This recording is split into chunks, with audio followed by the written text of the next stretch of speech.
केला 14 तळ्याचा सत्याग्रह, मनुस्मृतीचे केले धन. अशा या भारतरत्न डॉक्टर बाबासाहेब आंबेडकरांना करते मी नमन, करते मी नमन. सर्वप्रथम डॉक्टर बाबासाहेब आंबेडकर यांच्या प्रतिमेस अभिवादन करून मी माझ्या भाषणाला सुरुवात करते.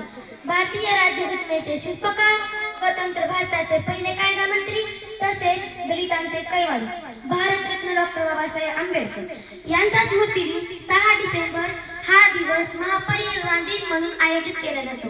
डॉक्टर बाबासाहेब आंबेडकर यांचा जन्म 14 एप्रिल 1891 रोजी मध्य प्रदेशातील मऊ या गावी झाला. त्यांच्या वडिलांचे नाव रामजी तर आईचे नाव भीमाबाई असे होते. डॉक्टर बाबासाहेब आंबेडकर बालपणापासूनच अत्यंत हुशार होते. त्यांना वाचनाची फार आवड होती. बॅरिस्टर होऊन भारतात परतल्यावर त्यांनी दलितांच्या उद्धाराचे कार्य हाती घेतले. अतोनात प्रयत्न करून त्यांनी दलितांमध्ये जागृती घडवून आणली. महाड येथील 14 तळे खुले करण्यासाठी त्यांनी खूप मोठा लढा दिला. डॉक्टर बाबासाहेब आंबेडकरांनी आयुष्यातील सुरुवातीचे जीवन हे खडतर मेहनत करून घालवले व त्यांनी खूप अन्याय सहन केला. तसेच अनेक संकटांना ते सामोरे गेले.